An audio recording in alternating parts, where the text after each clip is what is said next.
Hey there, Space Center reporter, and I am joined by none other than the mythical, the legendary, the freshman astrophysicist, Amorée Hodges. Amorée, welcome to SpaceFlight Insider Live. Well, thank you.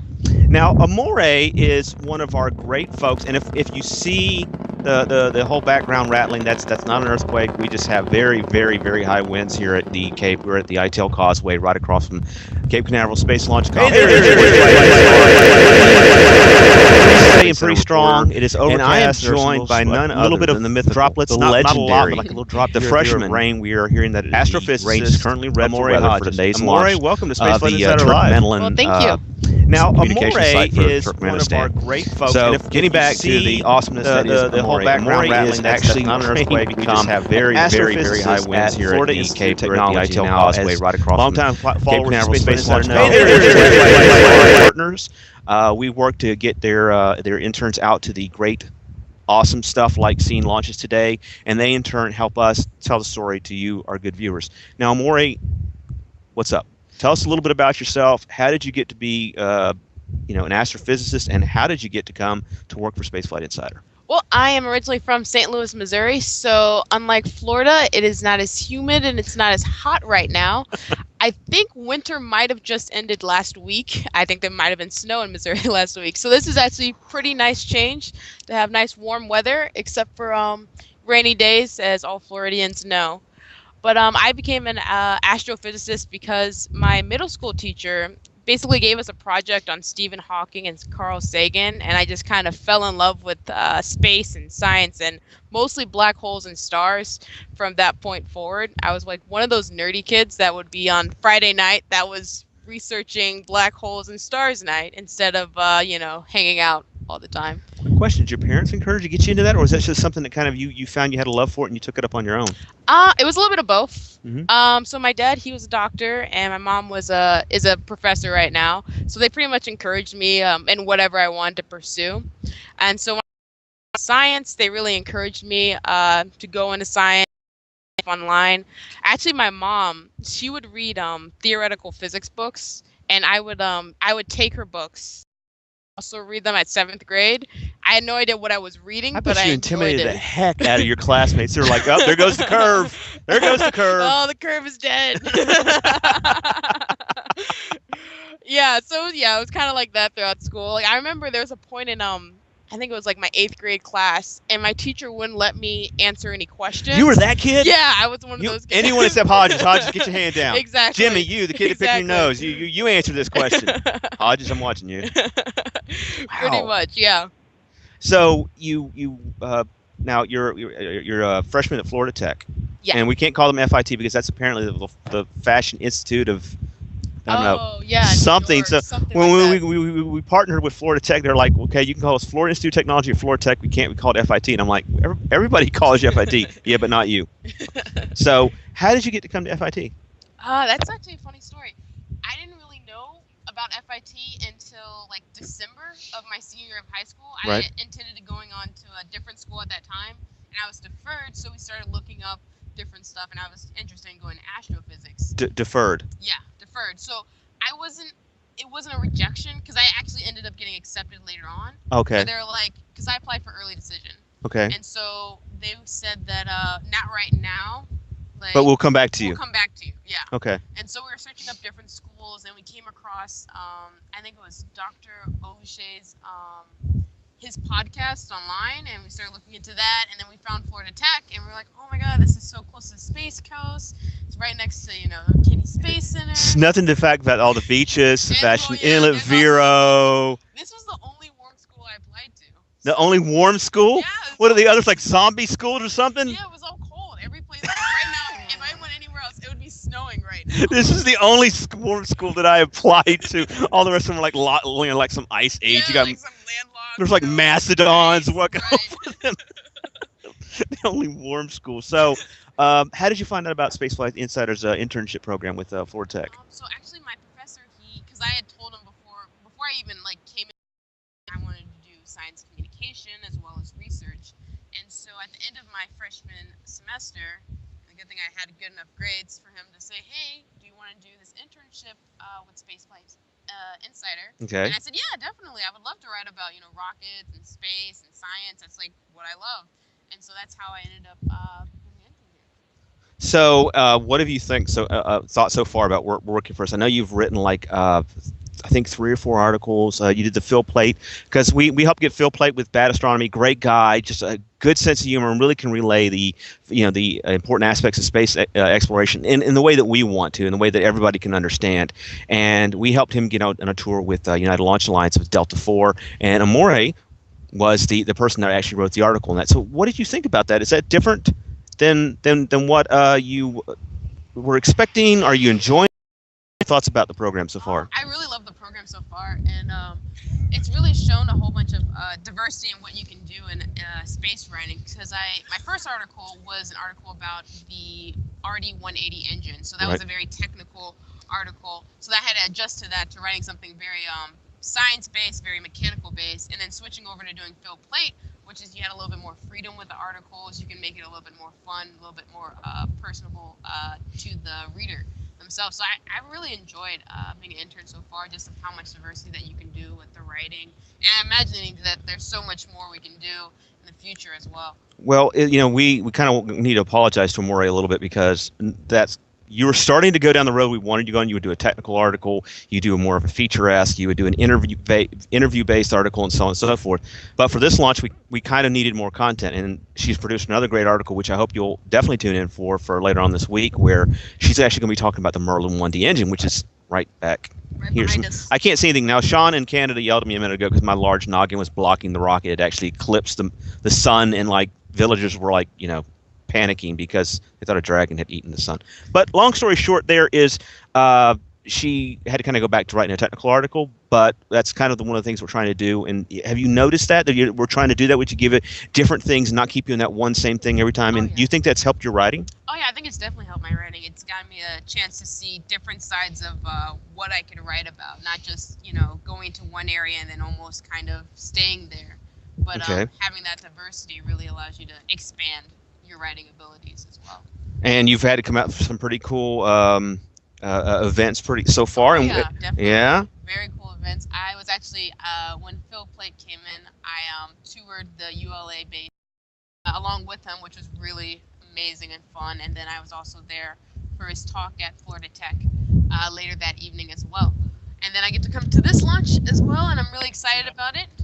And hopefully, no scrubbing. Praying for. Well, I have to say this, and I'm going to get the show right off the bat for the longest time, I used to get beat up because I would say, excuse me, everyone watched Star Trek, the what was the one where they went to go to the planet where God was at? You remember that one where no man has gone before, whatever? Yeah, I think I saw that one. The one with the horse that had like the super glued horn on its nose. That was, oh my. Anyway, the one good line in that show is God comes to this thing and he goes, bring your starship closer, and Kirk goes, excuse me, why does God need a starship? And that was me for the longest time. I said, excuse me, well, this is going on, well, that's going on, and we at SpaceFlight Insider take journalism very seriously, and we try to tell whatever the story is. Well, for the longest time, it was like delay, scrub, and that's what we saw from SpaceX. Well, this year has been totally different.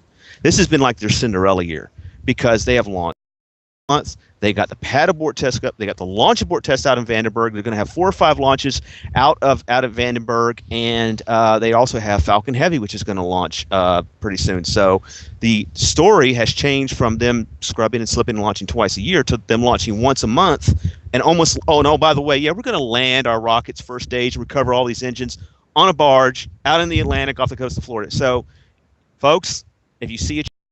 And what we're reporting is because that's what the story is. There's no other reason than that. Now, we're about ready to toss over to one of our other team members, which we are very blessed to have on the scene because he's got 40 years in radio. He has his own cable fishing program. I'm kidding. We got another guest coming up here in a second.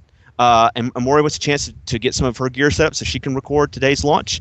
And Sean up in Canada, can you toss it over to something while we get these two wonderful people switched out? Peace out, much love. Don't hate the player. Hate the game.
All right, Spaceflight Insider fans, we're back with one Michael Howard, the man, the myth, the legend behind Cocoa Beach Photography, and Spaceflight Insider's senior photographer.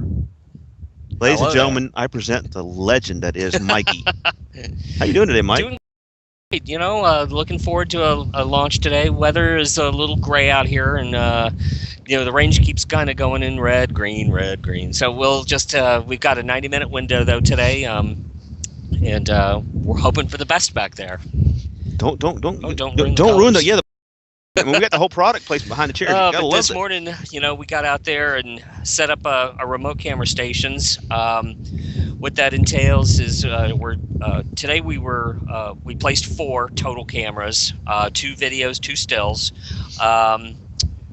With the aspect of the video is a lot trickier than sitting stills. Yeah. Stills is strictly by time and sound. Right. Whereas with video, we do have limitation of file size. We have to jog cameras. You know, one turns off while another turns on. So today was a little bit more technical, and as well as the weather. Normally we set out sometimes as many as 15 cameras. Well, have we ever done that? Because I know we set 12, but I don't remember 15. We're close. 12 to 13, 14, right in there. Now, Mike, the one thing that I think is fair to say is that's not all of Spaceflight Insider. We have a great team at Spaceflight Insider. If you go down to the bottom page and go to our team page, you can see you'll see gaggles of good, loyal folks that are contribute on a daily basis to making all the different things that we do possible. And in terms of photography, we have 4 stations for Spaceflight Insider, 4 video stations for Spaceflight Insider. Then you have 2 your own private ones. Yes. And then Mike Deep, our webmaster and remote specialist, he's the guy that handled a lot of the technology behind our remote cameras. Mm-hmm. He has 4 of his own. And Jared has 2. Jared has 2. And Bill has 2, I believe. But I think his are video. But anyway, long story short is we come out, we're monster. We just I mean, everybody else is just eclipsed by the enormity of awesome that is Spaceflight Insider, because we really have just tried to make this kind of like a family effort. Pardon me, too much caffeine in one day. Now, talking about the images that these cameras get, and Sean, I believe you have some of these images you can show our guests. To give you an idea what it's kind of like on a good day, because this morning can't quite qualify because it was kind of overcast, but Sean's going to be showing you an image, and why don't you walk through, guess what they're seeing right now in that first image? Okay, on image 1, this was, if memory serves, this is the past CRS SpaceX launch. CRS-6. And CRS-6. And what you see there is the proximity to the rocket with our remote cameras. As you can see, we're probably about a football field or so from the actual rocket in this scene. And with these cameras, again, obviously you can't be there. So they are all remotely operated by sound. The engines fire up, the cameras wake up, and they start taking the pictures. Mm-hmm. With the intensity of a rocket launch, especially with this Falcon 9, you can feel it from our location here at the media site. You can feel the shockwave and the aspects of the rocket. We're like what, 2 miles away here? About 2 miles. Not quite. I think about 2 miles. Maybe a little over 2.6. I think. So what we do is we come in the morning. We set up the things, and it's funny. Like I was talking about, I think Amorée earlier. It basically, I go out and whatever you guys need is what I provide. Like when we got to the pad, Mike is in charge. I'm the senior editor. I'm the owner and founder. Whatever. It doesn't matter. He says, look, grab those things, set them up there, And to me, I don't see how anything comes together, because I'm just lifting heavy things, and I'm a little guy, so I'm falling all over myself trying to set these things in the right place.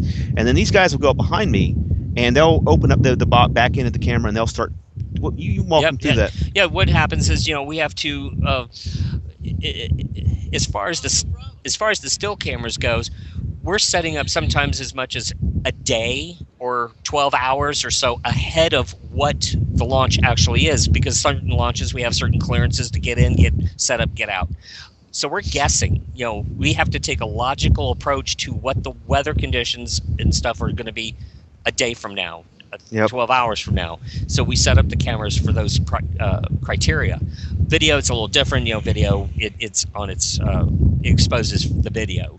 Like standard. Now let's talk real quick about video. Video isn't like stills, because you kind of have to. The cameras we use, T2Is. They basically, we can program them, come on, shoot video for how long? 30 minutes tops. 30 minutes tops, and they can't go any beyond that. So because of an hour and a half long window.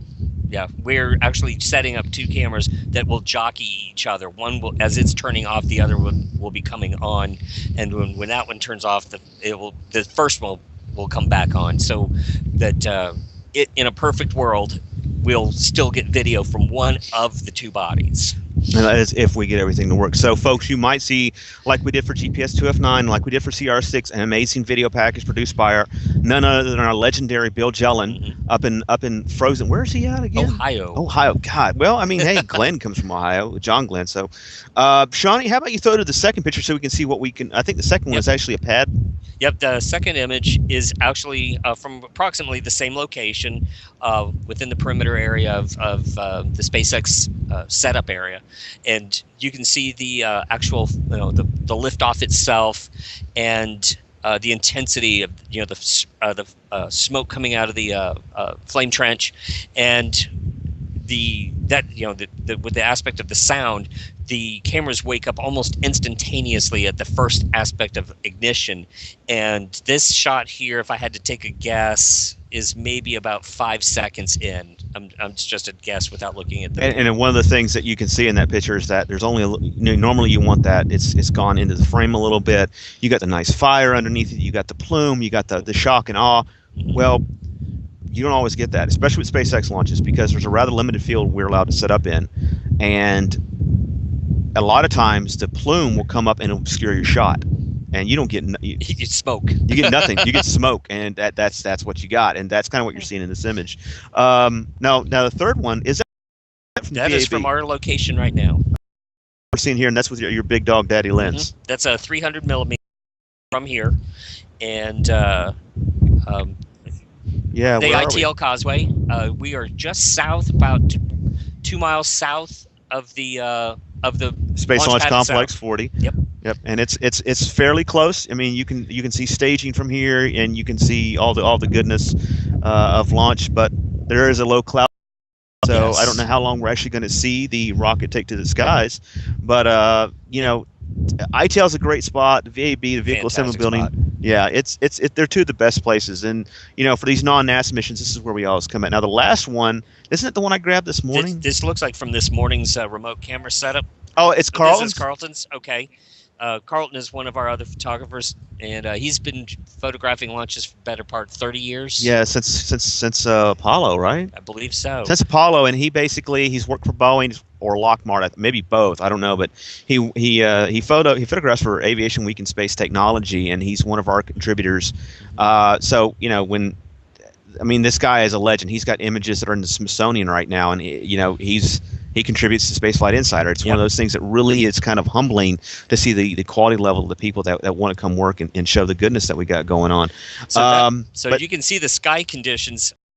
This morning's setup was this is about 8:30, 9 o'clock this morning, I would if I recall, and about 8:30 this morning. So the sky conditions haven't changed much at all. Maybe a little worse. I'm guessing. Yeah, a little worse probably. It was. I mean, it almost looked at one point like the sun was going to peak out, but it just couldn't muster the muscle through this weather. And we're hearing that I think weather conditions are like 60% chance of go today, or is it 60 go? Yeah. 60 go, but tomorrow that's going to drop to like 30. Yeah. There's a front that's actually in Louisiana right now, and it apparently is going to be on top of us at that time. But getting back into the subject of cameras and video equipment and all that good jazz, SpaceFlight Insider was very, very, very fortunate last year to have a bunch of great folks contribute to our Kickstarter campaign, and bam, we got the remote cameras, and you guys, since EFT1, what those cameras have been able to produce. And we waited a little while because we wanted to get a few more launches under our belt, and we wanted to have more to offer those people that contributed that. But we've already contacted all the folks that contributed to our Kickstarter campaign, and they're going to be getting their rewards fairly soon. In fact, Mike Howard's going to be shipping those out. Well, this year we're working on something a little bit more, because I talked to Mike at length. Mike is kind of our my business partner. He's the one that I have long discussions with, and I scream and I yell and I cry like a little girl, and then I curl up in a ball and suck my thumb. And with one of the things that we did in the first year, which I would never ever do again, is have all these major projects. A lot of people have commented, well, wow, you really have gotten a lot fast. And my answer is like, yeah. And I wish I never did that, because in the first year we had 14 major projects, 2 set redesigns. We had the live webcast, the Kickstarter campaign, and oh yeah, I penciled in a stroke somewhere around there. But we got it all. We're having the staff meeting. Mike and I are talking like, well, what do you want to do for the second year? You had all these great projects. And I said, let's get videos working, video from the pad, and then let's consolidate everything else. Wait a minute, where's our second year plan? I'm like, you're looking at, I am not doing that again in the second year. I want to get a nap in sometime. But we worked really hard in our first year, and this year we are looking at one of the things we want to consolidate is our live webcast. So we're going to be working to host the Indiegogo campaign probably sometime in early June, and it'll be to improve the capabilities so that instead of looking at it's pixelated, it probably drags a little bit. We're going to be working the image quality, make sure that we have a higher resolution of imagery, more fades, more crossovers, more equipment, and more importantly, more bandwidth. Now, we're not going to talk a whole lot about that right now because that's currently in the development stages. The good folks up in Canada and the team down in the United States in the lower 48, we're working on that right now. But, Shawnee, we're going to switch back out to Amorée for this launch. I think we're about... I think window opens. It opens now. Everybody says, "Well, it's going to launch in 17 minutes." No, that is incorrect, folks. The window opens in 17 minutes, and it might launch then. And then we have an hour and a half. It's different than SpaceX's normal ones. But you got something else for the folks back at home to check out while we? All right. With that, hey, Mikey, thanks for coming on here, man. Thank you so much.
All right, SpaceFlight Insider bands. Well, we're back. Mike Howard has scurried off to go take some pictures of rockets and stuff. I don't know why he would want to do that, but he's going to be trying to feed us some information about the current situation in terms of the weather.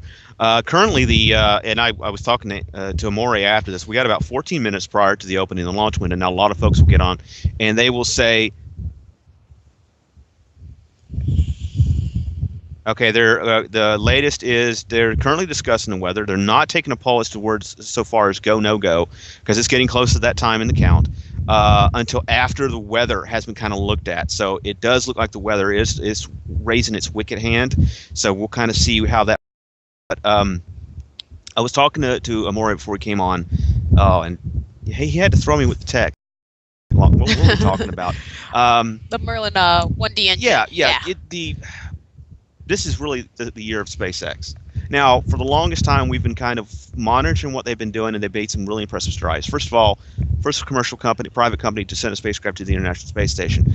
First commercial company to be birthed to the International Space Station. Dragon does not dock; it is birthed. But the landing, I think, of the first stage on a platform out in the middle of the Atlantic, off the coast of Jacksonville. What was that like? I mean, you're going into an aerospace school and you're training and you're doing astrophysics. I know it's a different field of study, but when you're hearing about this and you look at the history of spaceflight, you don't see that. What does that make you think as a college student?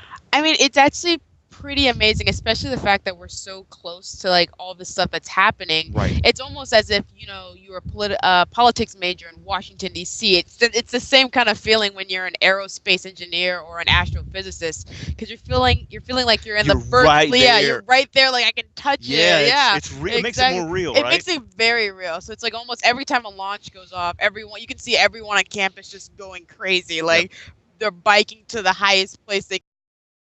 Or the clearest place you can see the rocket launch, and everyone's just like, yeah, this is what I'm getting my degree for. Yes. Now, SpaceX has accomplished what they did via their Dragon 9 Falcon 9R. Okay, well, latest update, recycling to 20, and I'm guessing that is 620, and holding due to weather. Sean in Canada, if you can confirm that they are recycling to a launch time of 620, and thank you, sir. But the reason why they were able to do that was they have these amazing engines.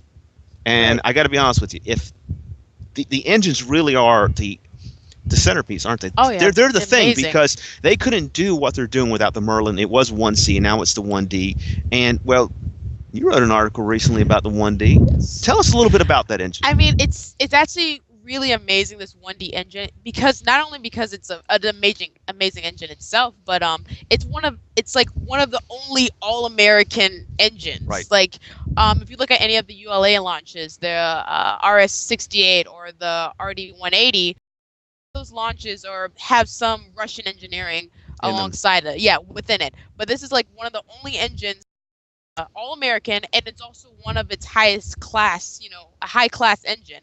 I think it has one of the highest thrust ratios, which means that it produces the largest amount of thrust per pound inside of the spacecraft. So I think it's like 155 to 1, which is really high for any engine around. I want to ask your opinion now. You've seen the success that SpaceX has encountered this past year, and then you look at Orb 3, the loss of the rocket, and you look at the RLO-10, you look at the Orb 3 was due to an AJ. There's some argument about that, but basically they understand it was a turbo pump in the AJ-26. And you look at the fact that ULA's come out with their new rocket, and it's the BE-4 is in the first stage, which is Blue Origin, which is another an American-made engine. And there's a lot of controversy about because the RD-180 and Russian involvement in the Ukraine. It's basically SpaceX's game to lose at this point, isn't it? Because they're in the pole position. In fact, and I've asked the question. I'm going to come back to, but there's one thing I wanted to say that really it at first caught me off guard, but then it made sense. When we were at CRS-6, Koenigsmann, can't remember his first name, but the SpaceX personnel, I want to say it's Hans Koenigsmann, but he was up there and they were talking about ULA's attempt to capture the engines off Vulcan on a helicopter, bring it back. And he didn't. He was very polite about it, very gracious. He goes, he goes, it's an interesting concept, but I think they've got some work to do. And the first thing I felt was, wow, how arrogant. And then I stopped myself and I said, you know what? No, it's not. Because look at what they just did that day. They had almost landed the first stage on a platform out in the Atlantic. Right. And ULA, meanwhile, has been doing things the way it's been done since the late 50s and early 60s. They dumped the engines out in the Atlantic. So, going back to that question again, it is pretty much SpaceX's game to lose, and they really have. They've earned the position that they're at the old-fashioned way. They've gone out and done what they said they're going to do. You think that's a right assessment?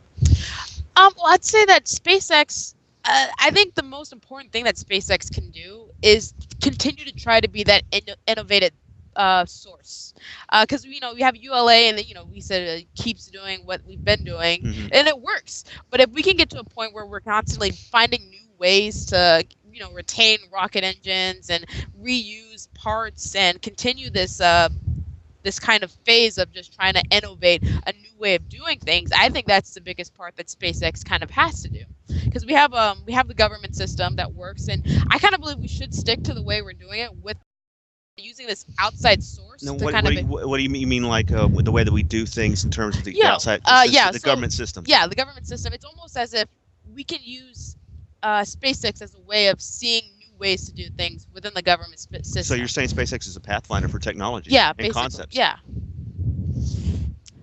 Well, I think it says something when you look at the companies that incorporate ULA and their Vulcan.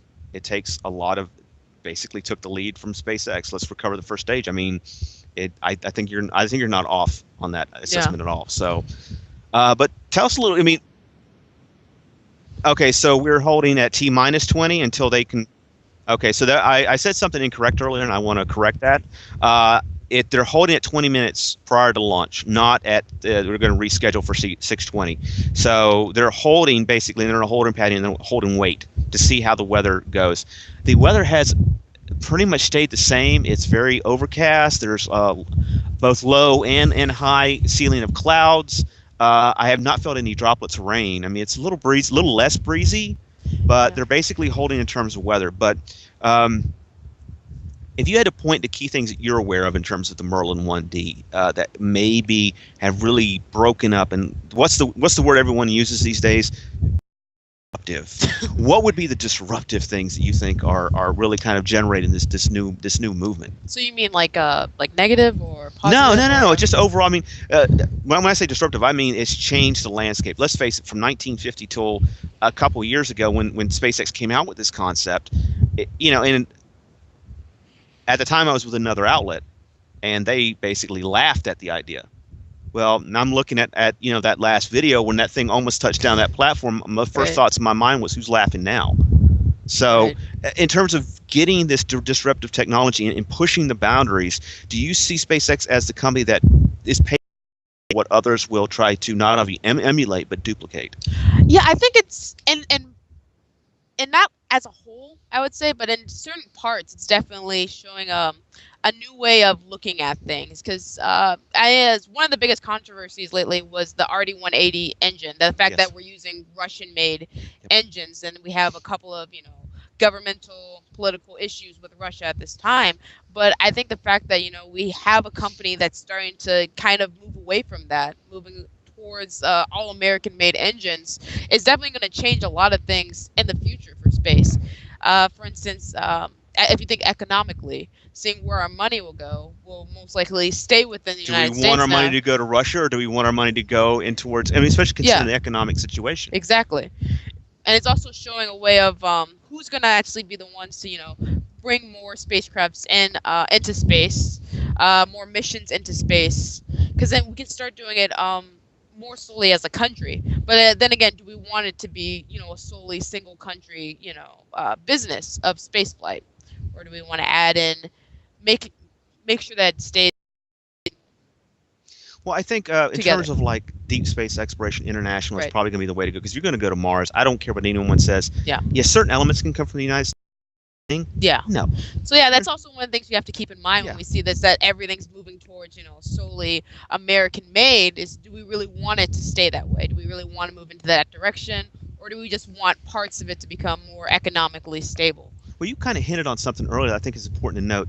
Back when the what I call the RD-180 decision was made, it's time we wanted to be buddy with the Russians. We wanted to improve, because they were in bad straits. Right. They were in a bad situation. So we wanted, and I think it was the Clinton administration. I could be wrong. I don't have my history book of rockets in front of me, but I think it was during the Clinton administration that the concept was laid out. And at the time, it was a good idea. But that was 20 years ago. Right. Times change. And they're not only no longer hurting. I mean, they're having an economic crisis right now, but they are becoming more. I don't want to use the word belligerent, but I would say more aggressive. And I mean, they made the comments, right after we retired shuttle, Soyuz epoch. Well, I was kind of glad they made that comment because the next launch after that, I think, was a Progress, did a face plant out in Kazakhstan. Yeah, not so much. So, you know, when you were researching the Merlin 1D, was there anything in particular that stood out to you besides it being American made that you think is important for folks to keep in mind? Definitely the fact of its, I believe it was its flight history, like its working history, and the fact that it worked well at a higher rate than any other engine. So not only are they making an American all-made engine, but they're also making a very powerful, useful engine that's actually starting to surpass engines that we've had in the past. Would you say they're making Made in America means something again? Yeah. Is that a good way of looking at it? I think that's a good way of looking at it, definitely. Because, I mean, the great thing about reusability in terms of what SpaceX is doing is this. The most expensive part of the launch vehicle, besides the payload, are those engines. Right. And if they can get all those engines back, of course, I've said this on the last few webcasts, especially I think primarily on the SpaceX ones, but if they can bring that back, the cost to launch should plummet, and that will change the game. I mean, is that how you see things? Oh yeah, definitely. And as you can see, like with the history of like the Merlin family engines, is that they continue to become more and more. Yeah, they don't rest on their laurels, do they? They're constantly innovating. Yeah, they're changing. constantly innovating, and they're actually making them cheaper each time they're making. So like the 1C versus the 1D, they're actually the process of actually building the engine is now cheaper than it was in the past, and they're continuing to update it as well as we continue on with more flights. Well, you know, I think, and this is my opinion here, folks. It's all that is. I think the fact that they were the outsiders for the longest time is a good thing, and here's why: because the quote-unquote insiders, the establishment, you know, they'd grown accustomed to doing things a certain way, and to be fair, when they first started out, that was the way to do things, and it worked. Well, guess what? It's a different world we're kind of in now, and you know, as much as I don't care who's launching, ULA, SpaceX, Orbital. I just want the launches to happen, and I want them to be successful, and I want us to explore space. That's why I do this. I think that's why you're here hanging out waiting for the launch. That's the thing, and we need to be, especially with the economic reality we're all living in, cost effective. And hearing that they got a company that doesn't do things the old way and is looking at ways to cut costs. So, and you know, at first there was a lot of less than kind comments about, oh, well, they're cheaply made and they're not going to be successful. Well, anyone that looks at the 17, and it could be 18, because I know there was a launch last week, and my math is terrible, 17 to 18 launches that Falcon 9's had prior, there was one anomaly, that one engine out anomaly. And the primary payloads, the Dragon spacecraft at that time, still made it to the ISS. So the only thing they lost was a couple of smaller Orbcomm satellites. The thing is with this engine is that the Falcon 9, the 9 stands for 9 engines within the rocket. Right. And this thing can still go on. If 2 of the engines fail, it can still continue with the mission.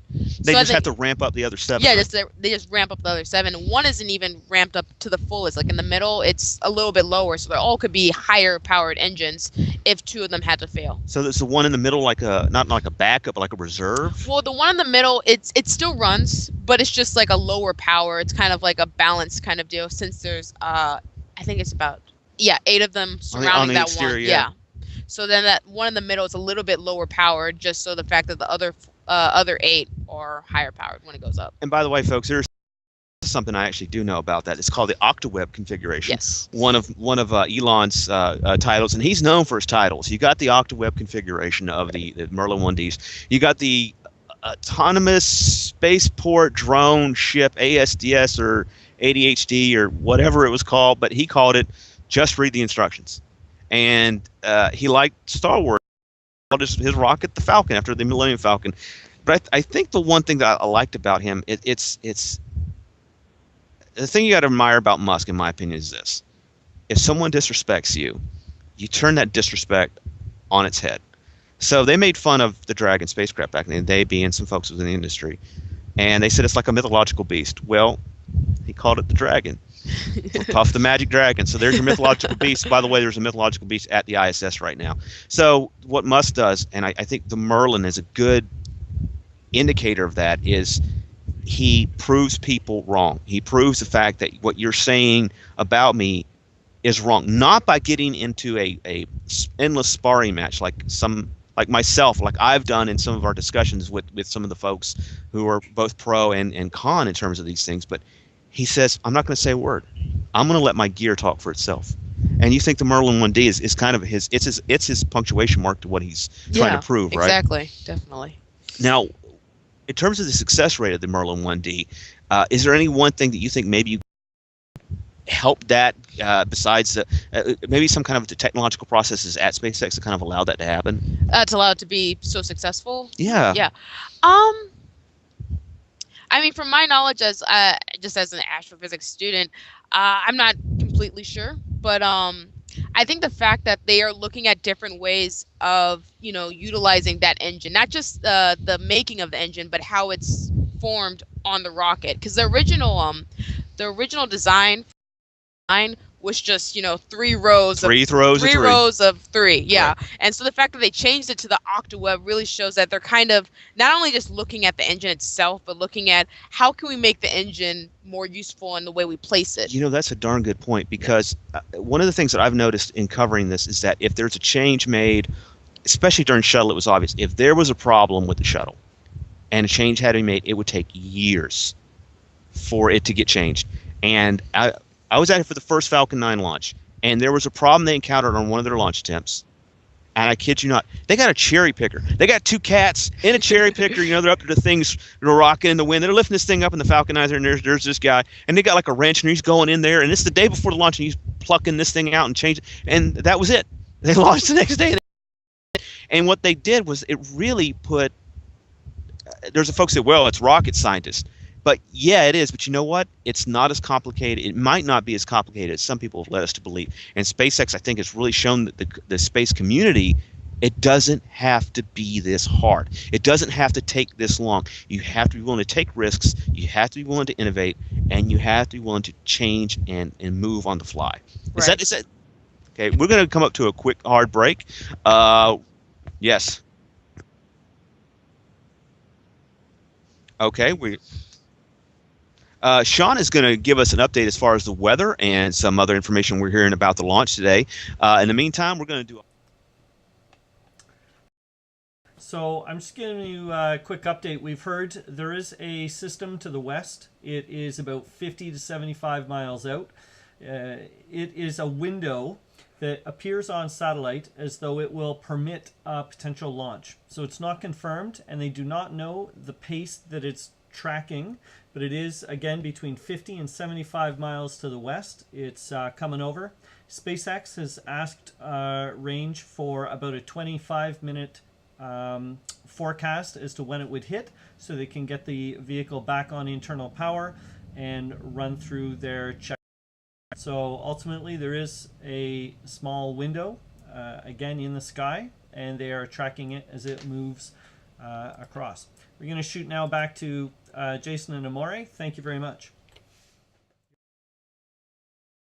You know what? I got to say, Sean, you're almost useful today. I'm going to get something heavy hurled at my head the next time for that. But since he's in Canada, I'm safe for now. But we also want to take the time, since we had a second to kind of catch our breaths. First of all, I want to thank Sean and Bill team at Background Backup and all the great stuff that they provide for our streaming show. We would not be able to put on the show without these guys. Back in the day, Sean goes, hey, give me 100 hours. And now we can stream live of these events. We streamed the QM1 test fire out in Utah live. We streamed, what was the one other event that we did, Sean? It was the, Florida Space Day. That was right. And that was cool because there was a launch that day, and we actually had Tony Taliensich, the director of United Launch Alliance's East Coast launch operations, right before the launch. And he was right there, man. Oh, man. During the launch. He was sitting in the chair. It was insane. It's like, yeah, who's the small outlet now? It was like, I couldn't, and he was so great. We've actually had him on several times. Right. And when EFT1 was getting ready to launch, I wanted something so bad. I mean, because you need that features every now and again that says, this is who we are. And we actually got to the HIF out there. You were there, of course. And we go in, and there's the Delta IV Heavy with, the Delta, for EFT1. And there's nobody in the building. And we arranged the tour, and Tony comes in, hey, Jay. So they had chairs, we sat down, and we're right in front of the rocket, and we just talked about EFT1 and its importance to United Launch Alliance. Nice. It was very cool. It was a lot of fun. And, the folks at ULA, they are just so great. They're very accommodating. And that goes back to what I was kind of saying earlier. The people out here, SpaceX, United Launch Alliance, Orbital ATK, Lockheed, Boeing, they're all so awesome. They're willing to work with you. And they kind of look at the outlets and say, okay, who's going to be telling the story? What are you going to be telling? What are you trying to do? And they'll work with you. They'll give you all kinds of stuff. We're working with NASA and Jacobs to go out and do some very cool things. And I've invited Amorée to come out with us for that. So she might be the camera person we have on scene. I might just sit behind the camera. I might take a nap. I don't know. Haven't decided yet. But while we got a few minutes, this show wouldn't be possible without the support and hard work of folks like Sean, background backup, Lockheed Martin. Thanks to Kevin Barre. Thanks to Joe Meyer. Orbital ATK. Got to give much love to Brian Duffy, Trina Hellquist, Kay Anderson for their longtime support of SpaceFlight Insider. Let's see, Space Florida, Ryan Kobrick, Emma Newsham. Thank you guys. You guys rock. The good folks over the Astronaut Scholarship Foundation. We're starting to work with them to promote some of their events so you can get a little bit of the history and a little bit of what's going on now, a little bit of the future. On and it goes. We have just had so much amazing success in our first year and a half. I actually thought we were like a year and 8 months. We're only like a year and 7 months old, so we're like a little infant toddler, you know? Wow, yeah. You know, that whiny little brat kid that's the terrible twos? Terrible twos. Yeah, we're the one. Yeah, we're the one in Walmart. You know, whenever you got to go to Walmart and that one kid cries like 2 hours over. Or the one on the plane. Oh, the one that kicks your chair? Yeah, the one that kicked your chair. Oh, yeah, that's us. We're the little brat right behind you, kicking your chair at 30,000 feet. Hope you're having a good time. But, no, you know, we're really kind of new, but we're having a lot of great success, and it's definitely a labor of love because, folks, we come out here and we make this look easy. We make it look fun. We go and talk about the launches. We talk about the Falcon 9, which is the V1.1 version, and that goes back kind of what you were saying earlier. I want to get on that for just a second. This is actually the second version, and if you know, a lot of the Atlas V will see the 401, and it's not like cookie cutter, but the 401, you pretty much know what you're going to get. Right. The 551. 541, you pretty much know what you're going to get. Delta 4, 2. These are Delta 4 and Atlas 5 launch vehicles. With SpaceX, it's like every other launch vehicle is different. It's like a new creation. Yeah, almost every time. It's like they always say, oh, we're going to put landing legs in this one. Oh, we're going to put phaser banks on this one. Oh, there's warp drive on this one. I'm exaggerating, but they're always trying to test and do new things. And a lot of time that the technical reviews that you would really see and kind of wait on, they're not being done. Well, they are being done. Let me rephrase that. What I'm trying to say is if I'm drowning, please throw me a lifesaver. You know what I mean? They're basically they're almost like that little guinea pig with spaceflight. You know? Yeah, but I don't think what I was trying to get away from I say backpedaling, but what I was trying to say earlier was I think maybe in some instances the technical design reviews to the extreme. We want to divide it by the third hypotenuse, and let's go over subparagraph A, subcolon B, and it takes years and years and years. Right. And they take a good hard look at the data they have on hand. They analyze what's work the problem. That's kind of what we've seen. We've been to every Falcon 9 launch that's taken place here. And the only one that we've missed, and when I say we, I mean SpaceFlight Insider, was the one in Vandy. That's the only one we haven't seen yet. Vandenberg Air Force Base, which was Cassiope for the Canadian Space Agency. Right. You know, and it's, I don't know. I mean, for you, when you come out here, you're a freshman in college, you're at Florida Tech, you're studying astrophysics, you know, it kind of does what you're being trained to do, but kind of doesn't. What is SpaceX? I mean, from a college person standpoint, what is that like? How do you guys look at SpaceX? I think when it comes to like we look at SpaceX, it's that that cool opportunity of I want to get a job there one day. But same thing with NASA though. So it's almost like you're kind of just looking at these two, and you kind of want to work with both of them. You kind of want to see that innovative side, that new company, and also see NASA that's been going on and on. Kneel down, see? Kneel down a little bit. You got bad knees, can you? Oh, I'm old. Hey, this is. Hey, Sean saying, yeah, I saw your shirt. It must be Carlton. This is Fodzilla or Fodzy King. This is the guy we were talking about earlier. He's one of our generous supporters of SpaceFlight Insider. And some of the shots you saw earlier was his. He's been doing this for how long? Have you been doing this? Since 85. He's been doing this. I thought you were doing this long. I thought you were here since Apollo.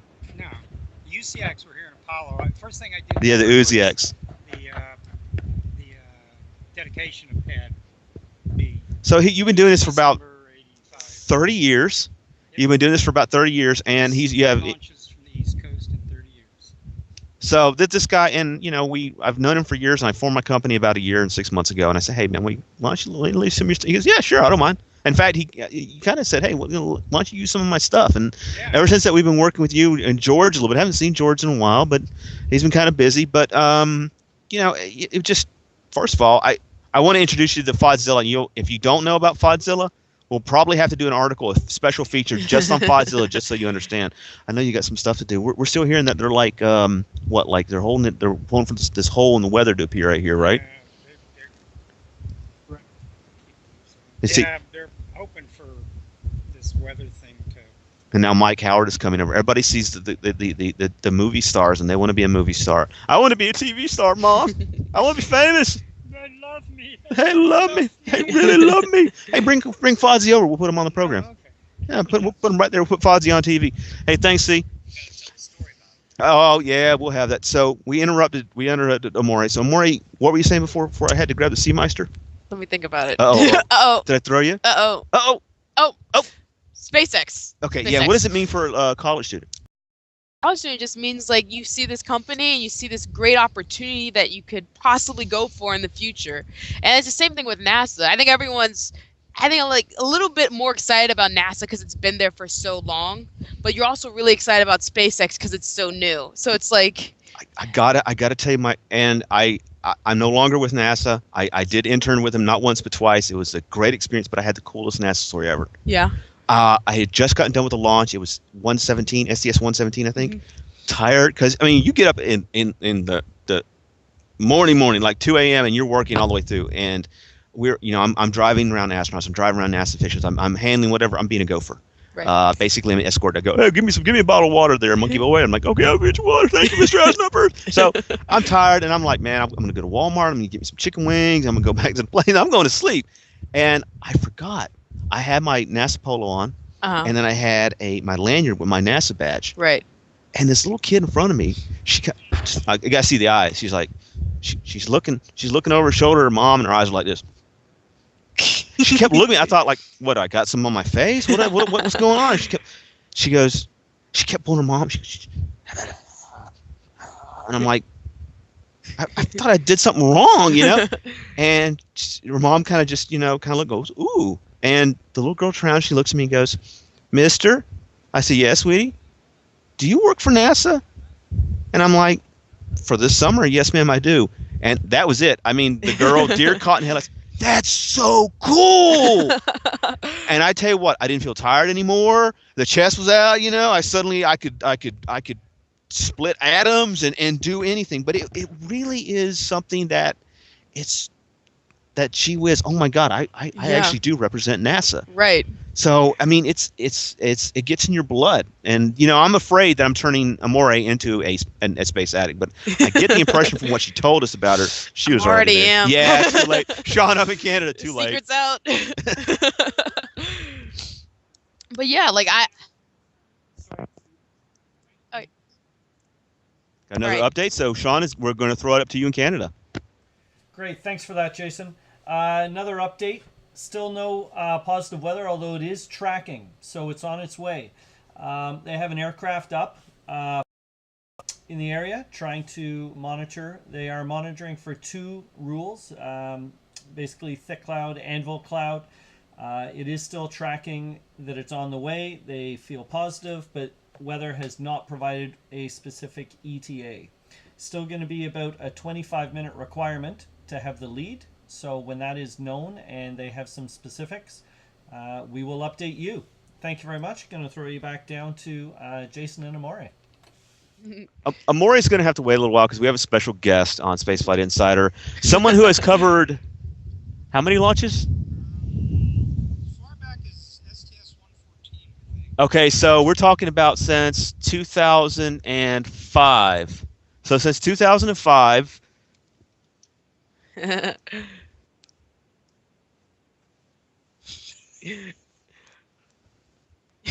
Trying to eat the camera now. This is Fodzilla. Now, Fodzilla is well known among the photographers and media that come out to Cape Canaveral.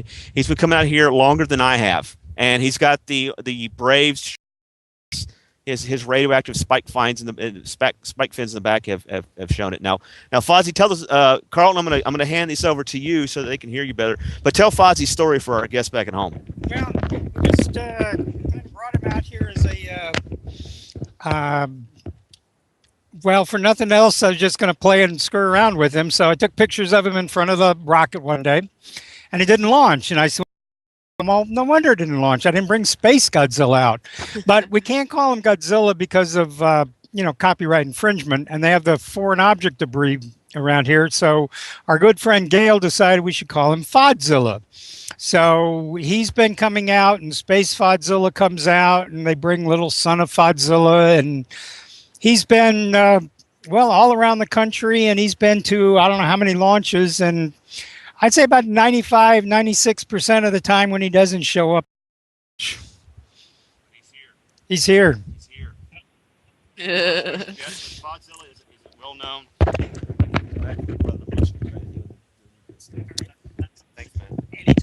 Thank you. So we have even radioactive lizards that come on our program. That is how awesome. That's pretty awesome. You don't get that everywhere. No, you don't. I mean, You don't. where else can you get a giant mutant radioactive lizard that has been known to destroy several metropolitan areas on your program, along with space enthusiasts and photographers, and even we're trying to get NASA administrator. We tried actually to get Charles Bolden on our QM1 webcast, but we couldn't get him. But we did get Todd May. That's the NASA's head of the Space Launch System. We got Senator and some other folks come on, but these things are they're hit or miss. Yeah. You come out here and it's like sometimes it's me monologuing, and you guys at home know I don't like to just sit there and I'm looking up at the NASA screen and I'm telling you about rockets in space. I always like having a guest on, and I was so happy that you were able to make it out for this launch, and Totally. I think you all need to write in and tell Amorée how great she's doing, and beg and plead for her to come on the show. I think Sean up in Canada, he strongly agrees, because personally, if you have to see this for like an hour, I even said, look, let's just do a half an hour today. That way the psychological scars of seeing this face are minimized. So, I got to agree with you. Going back to the working for NASA thing, it was really cool. I've done a little work. I was with a lot of different groups and organizations, National Space Society, Mars Society, NASA, on and on, space.com, AvWeek, but nothing can top when, all right, we're getting an unconfirmed report that the weather is still, they're still hoping it'll clear to go, and that the new target launch date, see, this is the genius you have to deal with, folks, is 6:53, which is about 20 minutes time from now. Correct, and we're hearing that a GMT time is 22:53, which GMT, Greenwich Mean Time, and EDT is 6. Got that? Thank you. You're amazing. We love you. Yeah, good stuff. Another guy, I don't know who he is. He's waving over there. But when you come and watch your show, we want you to have a good time. We want you to be informed, and again, Amorée, we very happy to have you on. You're just at this. Oh, thank you. Yeah. So. You're about ready to graduate high school, and you're coming in, and you're right, I guess, like in the mecca of space. Is that how you kind of look at it? I mean, from somebody from St. Louis? Yeah, I mean, it's like, coming from St. Louis, I think the most space-related thing I had was the St. Louis Science Center, which I worked for over the summer before I went to college. And that was an amazing experience, just learning how to, talk about space to the public. Mm-hmm. But then, like, coming here, you're just kind of, like, surrounded. Like, everywhere you go, there's something that says space on it. Like, Space Coast Bus, Space Coast Taco. Space Coast Federal Trankies Taco. Space Coast Taco Stand. Like, apparently, your tacos are better because they're on the Space Coast. They've been to space. They've been to space. But yeah, it's amazing. You ever had the astronaut ice cream? I think I had it once when I was little. And did you cry? I don't know. I had it just like last week for the Lunar Surface Applications 5 workshop. That's another one of our good folks, Flexure Engineering, good sponsors. They had me out there, and they were giving this away, and I'm like, I haven't had this since I was a kid. Yeah. So I go open this thing up, and it's all this little, and I'm like, ooh, it's Neapolitan. Ooh. And I'm like, it's like eating like slightly not quite as hard chalk. Oh man, I might have to try it again, because I think like when I was little, I ate some like. I'm gonna get you a box I would now. Eat anything like when I was little, like like when you went to the buffet and they had those weird gelatin things. I know, and I think about it now, and I'm just like, why did I want that? So like I probably like the astronaut Maybe because it ice was cream. space gelatin. Space Yeah, gelatin. it was space gelatin. Space gelatin. I beg your pardon?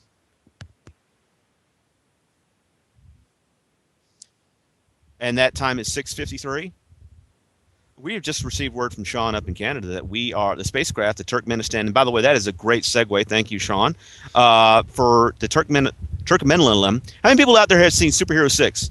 With the little robot goes boop, boo, loo, loo, loo, loo. I kind of every time I say their name, I stutter on it, so it's like boop, Turkmenistan. They got some. It's a name. I think it's Turkmenistan or Monaco-Sat 5. My nomenclature might be off there, but it is Turkmenistan's first communication satellite, which is kind of unusual considering that satellite dishes in the country they're trying to make it banned.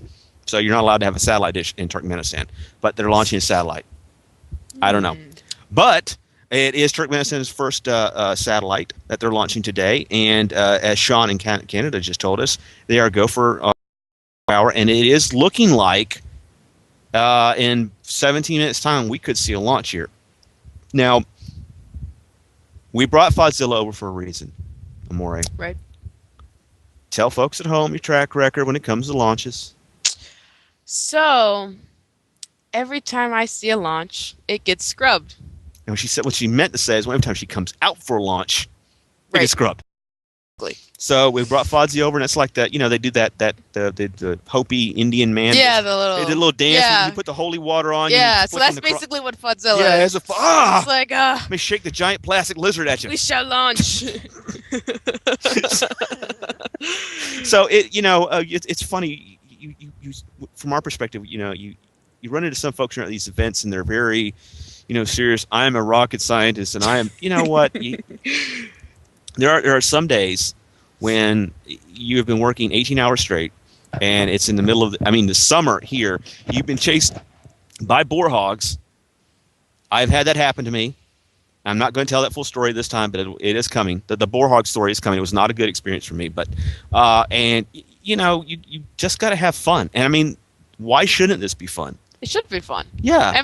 You're launching rockets. Like that Yes. should be a lot of fun. Yeah. Like. And it's really cool. The only problem with it is, in a way, I want them to do more because it doesn't last long. It's like it launches and it's gone. And then it's just like, oh, there it goes. It's like, woohoo! Okay, let's get in the cars and go home. Like maybe we should have fireworks around it, Yeah, sparkles up, It's like it'll have fireworks first, and what do they call it at the last fireworks display of the evening? The grand finale. The grand finale, yeah. The launch will be the grand finale. We got some bottle rockets and those little things you throw on the ground, the little poppers. And then in the sky there would be some kind of air company launched a rocket, so it'd be like NASA, SpaceX. Go Turkmenistan. No, but there are a lot of events for commercial satellites. Just so you know that they're like this. We basically come out. It varies, but a few hours prior to launch, and we set up remote cameras. SpaceX was really great today. They gave us a whole hour, and we were out there, and we set up our cameras. And what we did this morning was we were on a very during the winter. I love winter because we have Bill Jellum, we have Jarrett Hayworth, we have Mike Howard, Mike Deep, we have Pedro Vasquez. We have 6 or 7 people. I ain't got to come out if I don't want to. If I want to go see a rocket, I'll go see a rocket, but I don't have to. And really, to be honest, the only thing that kind of talent is get in their way. So I just leave them alone because if you 7:03, yeah, correct. We were just hearing that they are going to push it back to 7:03 p.m. Thanks to Mike Howard, who is over there texting me like crazy. He's waving. Well, see, Sean, man, you need to be down here, man. You need to be regulated. He's got a SpaceX hat on, by the way, folks. And is that the hat I sent you? Oh, you need to wear my hat, and I sent you stuff. Care package. Jason Ryan hat, maybe. That just says jerk. He said the Jason Ryan hat, and I said it just says jerk on it because it's me. I loved it. So back to work. The producer is threatening to cut off my feed. So with that, we are hearing from both Sean and Mike Howard that they're 3, which is 10 minutes past what they had said a few minutes ago. So I really get the feeling that they're trying to kind of, trying to get the right angle for that when that window and the weather is Right. coming over, and it's that right moment and that just exact time. Now, if memory serves, Sean, please confirm. We're looking at an hour and a half long launch window for tonight. Okay, so we have an hour and a half launch window for tonight, and if that plays out right, that means at 7:44. You're the genius. 7:44. Yeah, 7:44. That's yeah. that will be all is done. Now, I know that I speak for Amorée, Mike, Sean, everybody that I want this to go tonight, and not because I got Space Congress going on this week. I got the great vets that are have launched missiles out in rockets out here for years at the Pioneer. They got an event on the 29th. And then, of course, we got SpaceX is going to turn the range around again for a pad abort test, which is coming up on May 5th. Now, that's going to be uber cool because you're going to see the Dragon spacecraft basically be yanked off from Slip 40 and go about 5,000 feet and splash down out in the Atlantic. And That's I'm going to be gonna be there awesome. covering it live. That's going to be so cool. But we do get rockets launches tend to get a little repetitive. We've seen launch, Delta 4, Atlas 5, whatever. So when the unique stuff happens, it is kind of cool. And we're looking forward to that because it'll also say that we are going to return to the business of sending Space rockets to SpaceFlight Insider. People, People. see? Sorry, I'm sorry. She's killing me over here. I'm sorry. Yeah, but I mean, it is going to be kind of cool. Yeah, that's because gonna be very cool. we're going to be seeing astronauts flying on these commercial vehicles. Oh yeah, definitely. So, I mean, that leads up to the next thing, which is, NASA's going to be focused on deep space, Right. and SpaceX is going to be handling the business of cargo and crew at International Space Station Exactly. with orbital ATK and Boeing. So, I mean, when you went for your degree, did you're planning all this out? Did you say I want to be a part of that, or is it just kind of it been a very happy coincidence? I definitely say be a part of helping like cover like these big events, and like I always saw that there was always a lack of people being able to explain these events to people, like what's the importance of all this, and that's what I really wanted to do. That's why I was getting a degree in astrophysics. That's why I want to also do science communication as well, because that importance of letting everyone know like all this cool stuff is happening and you guys should be a part of it too. That was kind of like one of my main focuses of getting my degree. So like you wanted to explain it in a language that anyone, even a non-in-space enthusiast, Right, could yeah, so that understand. everyone can enjoy the same things. Because I think that's such an important thing. We have a big thing where everyone should watch the news. Everyone should know, political coverage. Everybody should be informed. Everybody should be informed, but we also don't push that as much with science. But, that still should be also a requirement. Everyone should know what's going on in space, what's around them. Just literally what's going on around them. So being able to put that in, terms that everyone can understand, I think is a big important thing. Well, I mean, it's kind of a problem these days because we don't have a lot of people that are involved in the politics. We don't have, we don't seem, as a nation, we don't seem to be getting as involved anymore. But Right. for some reason, I've noticed in the past year that people do seem to be getting a little more hyped and interested in space. Have you noticed that from your Yeah, definitely. So I think one of the big things was that I think was it like last year that they had Cosmos on NBC, Mhm. and I think that also started getting people more interested at seeing space, basically television about science just on regular cable TV. What you would normally see of your comedy, you're seeing some space documentary. Well, Colbert and Stewart, they were pushing that a lot. I know Yeah. most of the kids they watch comedy. They don't watch news. They watch the Daily Show. Yeah, the Daily Show. And I mean yeah. that's I think that's good. The only thing that I disagreed with, and I know people are probably gonna be surprised to hear this because I did work for NASA, there should be a section on the station that should not be called Tranquility. It should be called Colbert. He Yeah. won that contest fair and square. Right. Did the name the Tranquility note. He won the contest. Why are you going to back out? I mean, you named a treadmill after him. Come on. Can you imagine the positive press NASA would have gotten from that? Oh yeah, it would have been huge. Oh, it would have been massive. It would have been huge. It would have been so big. Oh. But yeah, but like trying to that's the thing is that and it's why this my freshman year that if you start with other young people telling other young people about science and space, they're gonna be more interested. It's different. Like, it's like when you're talking to your parents, you're not gonna listen to them as much as you're talking to your friends. debatable, but Don't like talk to those old folks. What do they know? they don't know anything. They don't know anything. But that's the thing. That's like for most kids, you know, you want to like see another kid be interested in it. That's what makes it cool. It's cool now because, you know, another kid's interested in it. Well, I got to say that from my point of view, you know, this is a communication satellite for some very far away country. And guys, you can ask Amorée. I mean, you go look all the way down. There are people lined up. There are sat trucks. There's internet. I mean, it doesn't matter for once that this is just a communication satellite. You know, in some launches, I remember there's 7 or 8 trucks that come out. It was like a non-event, but it's starting to, the wheel is starting to turn back the other way where people are like, we want our space program back. We want to be launching again. We want to be flying again. And, you know, it's for me doing what I do. I do this because I do it for the same reason that you mentioned earlier. I want people to get involved again. I want people to talk about space again. And I want people to be on the moon. I don't care what the president says. We need to go to the moon. End of story. Sorry. He's also right. I want us to go to Mars. Yeah. I want us to send people to an asteroid. I want us to be able to do these exciting things again because please let me finish this sentence because it's going to start out bad. You're even worse off than I am. I am 42 years old. I have never seen a person walking on another world.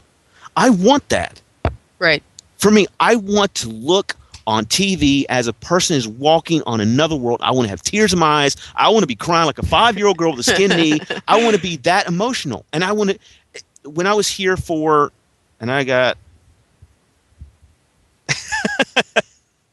I'm being butt dialed, folks. Bad scene all around. So, you know, I was telling Amorée on the way over here, I've got to fly with the astronauts, S-135, when they were training in the SDA. And so I'm doing these deep dives and going up in the SDA. I got to go in the clean room with Curiosity before she went to Mars. And then I got to see her fly to Mars. And now I get to see this vehicle on another world, but it's not a person. I love Curiosity. She's amazing. But, you know, this is really cool stuff that we're doing. I don't care that Bruce Jenner wants to be a woman. I don't care that someone posted a selfie of themselves on Twitter. I don't care about that. That has no importance to me. What somebody's preferences are, you know, I think you know what I'm talking about. Right. It's nothing to do with me. That's their business.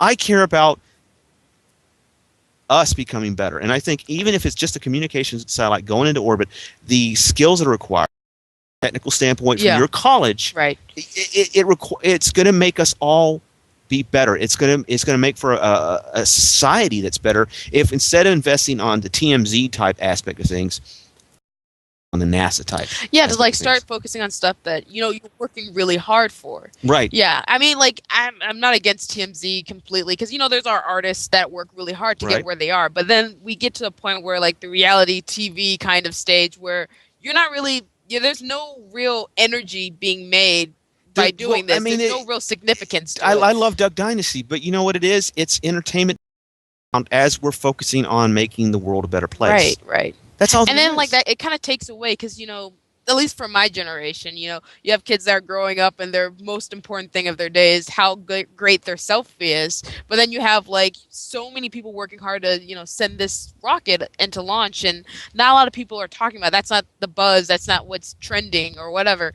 So kind of changing the perspective, like what's really important is something that you're going to have to work a little hard for. You know, I love the way you said that changing the importance of what's hard for what the society views as being important. Right. You know, I'm going to follow up on what you said there and say, you know, it's more difficult to do that and to get people interested in this. Right. Than it is to send a rocket into space. Exactly. And that's sad. That's a tragedy. You know, communication satellite, but it's still a wicked experience. Everybody here and see this. There's nothing like it in the world. And when you do the math and you crunch the numbers, and when you're watching an Atlas V and it's got 5 solids on it, and you're tracking it as it goes up range with your naked eye, or maybe with a camera, you know, they got some great cameras out here, and you're tracking, you're taking photos, and you know, for me, STS-133 will be a landmark moment because it's the only time in shuttle history, and I'll never get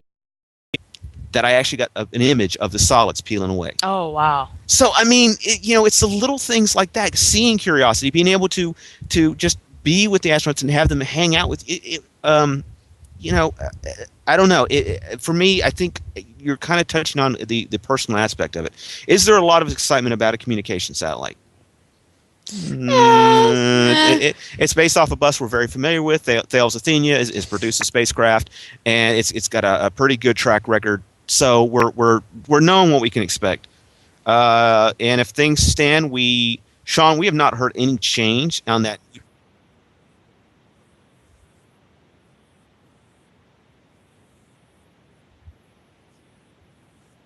Okay, Sean in Canada, I'm not sure if he transmitted that to you guys, so I'm going to repeat.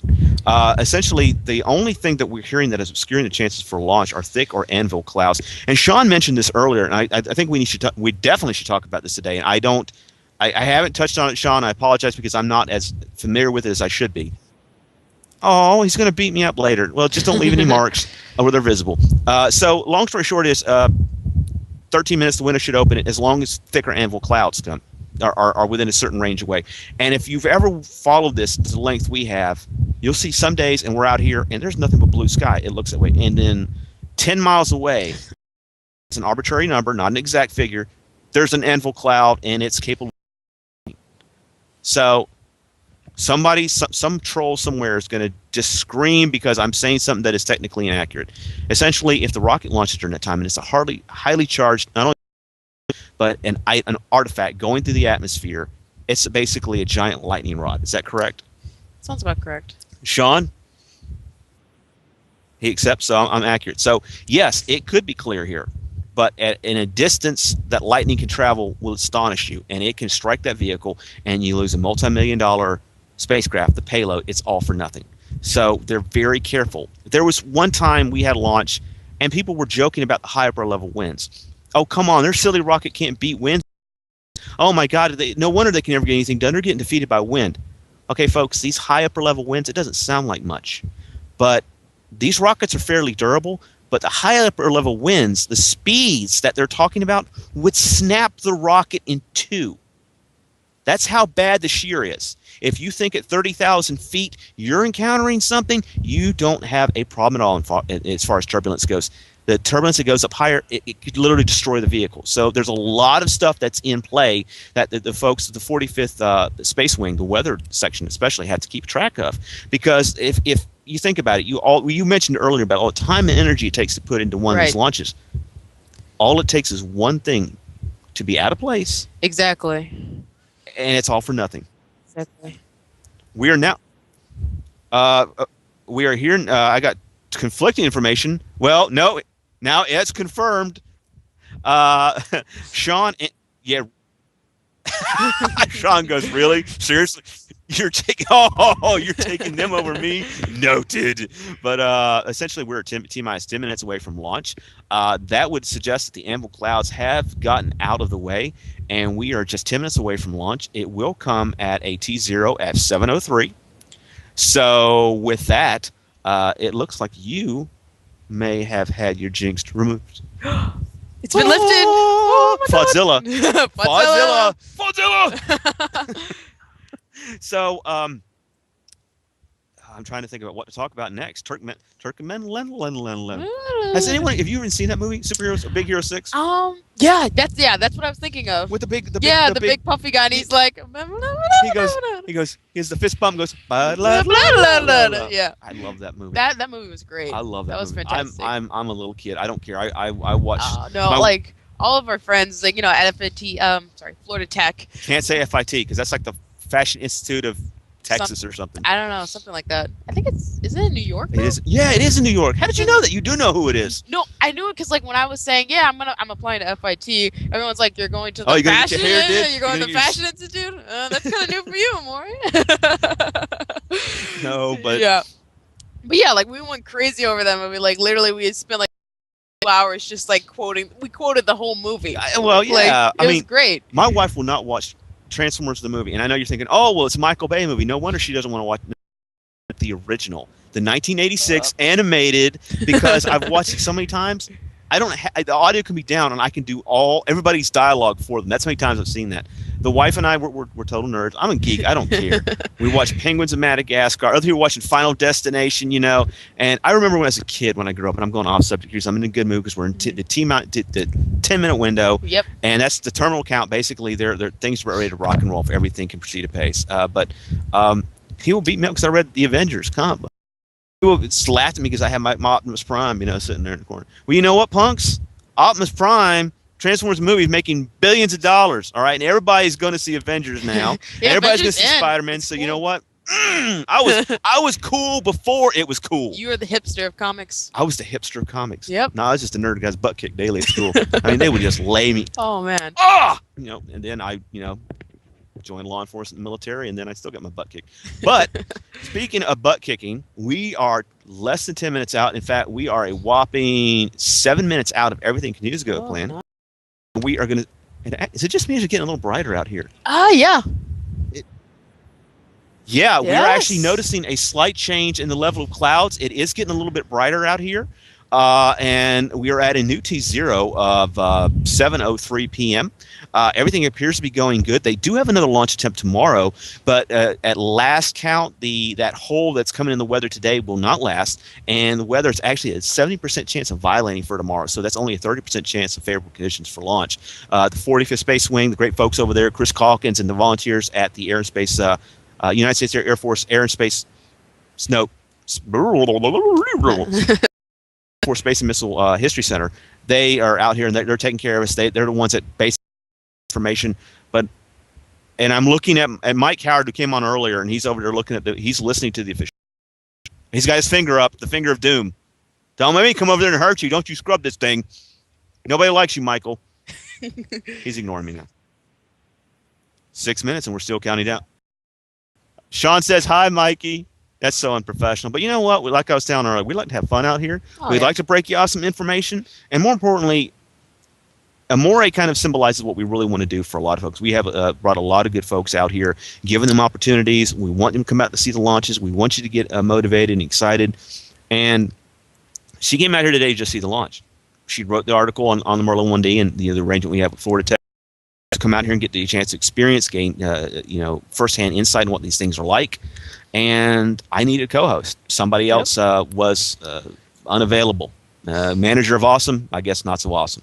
So we got an astrophysicist. And Sean up in Canada, Sean Strongback, is currently moving away from the launch vehicle this time. And what I am going to do now is we are apparently 5 minutes away from launch. I am going to say, Amorée, arrivederci. She needs to go see the launch, folks. She needs to enjoy this moment. I will stay with you for life with my hideous jokes and my poorly timed comments and my bald head. But having said that, Amorée, thank you for coming on the show. Oh, thank you for having me. We've got to have you back on. Oh, definitely. She rocks. Isn't she awesome, folks? Vote in. Tell her to come back. Yep, see? So with that, Amorée signing out so she can enjoy the launch. I will stay with you, however, and we have got 4 minutes before the launch of a SpaceX Falcon 9 with the Turkmenistan spacecraft. Bye. Thank you. We're letting her go now. She's kind of shy. She's like, I don't know if I want to go. I love you guys. But checking in to make sure everything is on target and looks like we are still good in terms of signal strength and battery strength. And I'm just making sure that we can last an additional 4 minutes. Actually, no, we're at 5 minutes now. Now we're at 4. Sean hates me. He has to hate me. Sean, I'm actually going to move around a little bit. If you want to throw to something, or you know what, folks, just watch me move. Yeah, Sean's saying we're too close. I'm going to actually move some of the stuff out of the way because we are on a tight deadline. This is kind of what happens as you're covering the launch, and I'm going to make sure that my big wampin head is not in the way of the broadcast. I should probably disappear into this massive Behringer crater-sized hole that is over here, and that way you guys can see something over there. Shawnee? Sitting normally. I'm driving him crazy. Is that good? And folks, as we mentioned earlier, we are going to be working to slowly improve all of the offerings that SpaceFlight Insider has for you in the coming year, the remainder of this year, I should say. We've got our video from the pad operation set and running. So basically, we have everything, the major chunks we want in place to bring stuff like this to you. The only thing that's slowing us down is the pace. I believe there are some 36 launches currently planned throughout fiscal year 2015. This keeps us hopping. We are hearing that apparently the rocket is an internal power, and it looks like everything is still going ahead to plan. With 3 minutes to the launch of the Turkmenistan Monaco-Sat 5. I gotta get that on. Work with me here, brother. Spacecraft topped the SpaceX Falcon 9 from Space Launch Complex 40 in Florida. All systems appear to be go at this time, and we are looking forward to a very big thanks to the likes of SpaceX, because after we're done here today, we will be working with the pad abort test, which will take place on May 5th. Now, on May 1st, we'll be coming out for an event at the NASA Kennedy Space Center, where they'll give us additional information about this pad abort test. It will basically see a Dragon, SpaceX Dragon capsule launch some 5,000 feet in fairly rapid succession from Slick 40 into the skies above Florida and test out their pad abort system. And with that, folks, we have some very good news for all of our SpaceFlight Insider fans. We are go for launch at 2 minutes prior to the liftoff of the SpaceX Falcon 9 from Cape Canaveral Air Force Station in Florida. We are currently not tracking any issues at this time. The weather condition range is green. We are not hearing that they are tracking any issues, and the Anvil clouds, which were the last major obstacle for today's flight, have gotten out of our way. So Amorée, a new guest co-host for today and hopefully for future missions, she's setting up her camera. We're getting all set out here. Everything is going according to plan, except for the battery power on my laptop, which has 10%. But that is enough to get us through 2 minutes. Right, Sean? Yes, he agrees with me. He's got a space hat on. I think between that and Fodzilla, that's really what put Falcon 9 on the board for today, folks. One of the things we really enjoy to do, I kind of hate it, but I kind of love it, is I don't like to really look. I just like to announce the launch, so that's what you're going to see today. No one brings you any closer than this. There will be some folks that are recording out here, and they'll play it back for you a few hours from now. We actually bring it to you live, and the good folks with background backup, Sean Costello, Bill Christie, they're going to process this for you, and they're going to have it out to you in no time flat. So we are under 1 minute from the launch of the SpaceX Falcon 9. Weather is good. Range is green. The launch team over at the Cape Canaveral Gate 1, they are working no technical issues at this time, and everything appears to be going ahead of plan. So we are under a minute from launch, folks. Everything will continue to proceed at pace. And with that, I am going to just...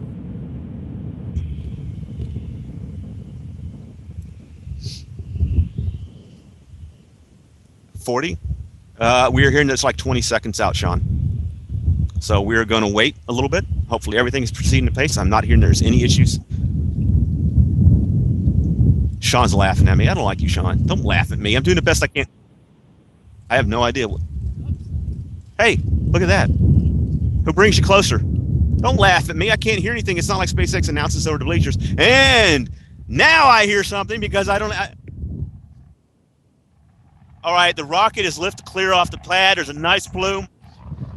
And as you can see, the Space 9 is taken to the skies. I'm Captain Oblivious. Oh, man, it is loud. It is reverberating off the cloud ceiling. That is just a little bit in front of the rocket right now. It is about ready to go through the clouds.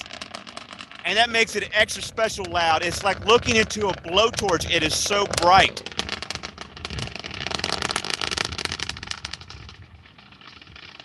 Oh, the Turkmenistan satellite is on its way to a geostationary orbit at this time. Everything continually looks good. The 9 Merlin 1D engines are firing in a very, very loud fashion. They are sending alarms and windows rattling for miles around. Folks, I am telling you, it is a beautiful launch. SpaceX has conducted their 5th launch of 2015. This is well and above what they've done in the past, and actually, they are now ahead of United Launch Alliance in terms of the amount of launches they have carried out. United Launch Alliance has 4, SpaceX has 5.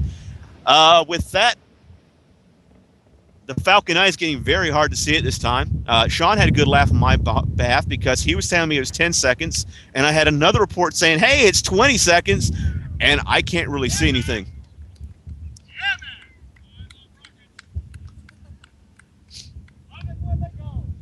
Love it when they go. Well, that, folks, I'm going to crank the window back down to me. Amorée, do you want to grab the chair and come back around on one side, and we'll close this? Well, actually, I'm going to move over.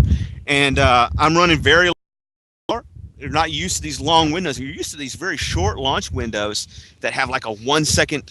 You can actually see yourself now. So I'm going to Oh, that was amazing. Fantastic. Did you like that? Oh yeah, that was awesome. Godzilla did it for you. Godzilla did it. I can see launches now. Say, what did you think? That was amazing. I mean, it just makes everything that I came here for so much more real. It makes it more tangible. Yeah, more concrete. Definitely more concrete. So let me ask you this: fantastic. if you had to, and I always use the term blowtorch in terms of looking into that light, is that an accurate assessment from your viewpoint?